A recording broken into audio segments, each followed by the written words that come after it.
વિસાવદરમાં આપના ગોપાલ ઇટાલિયાની 17,581 મતથી જીત. ગુજરાતમાં કડી અને વિસાવદરમાં વિધાનસભાની પેટાચૂંટણી યોજાઈ. 19 જૂનના રોજ બંને બેઠક પર પેટાચૂંટણીમાં લોકોએ ઉત્સાહપૂર્વક મતદાન કર્યું અને આજે 23 જૂનના રોજ પેટાચૂંટણીના પરિણામો જાહેર થયા.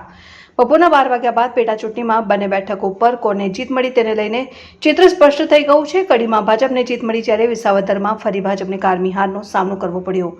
વિસાવદરમાં પેટાચૂંટણીમાં ભાજપ અને આપ વચ્ચેના જંગમાં આપ પાર્ટીએ બાજી મારી. પેટાચૂંટણીમાં વિસાવદરમાં આપ નેતા ગોપાલ ઇટાલિયાની જીત થઈ છે. આપના ગોપાલ ઇટાલિયાએ 17,581 મતથી જીત મળતા પાર્ટીમાં પ્રાણ ફૂંકાયા જેવી સ્થિતિ થઈ. ગોપાલ ઇટાલિયાની જીતને લઈને પ્રદેશ પ્રમુખ ઈસુદાન ગઢવીની प्रतिक्रिया सामने आई है. कराओ हम खरीद लेंगे, लेकिन विसावदर से उनकी ब्रेक लग गई है.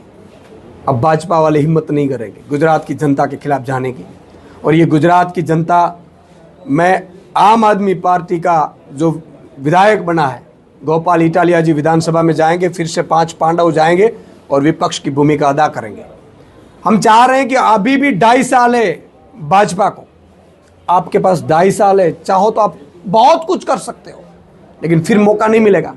आप चाहो तो इतनी बड़ी तादाद में किसान, बेरोजगार युवा, महिलाएं परेशान है, आप कुछ कर सकते हैं.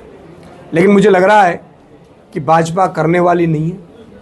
और भाजपा को ये मैसेज भी गुजरात की जनता ने दिया है कि अब तोड़ फोड़ की, फरोख्त की, पैसों की राजनीति बंद कर.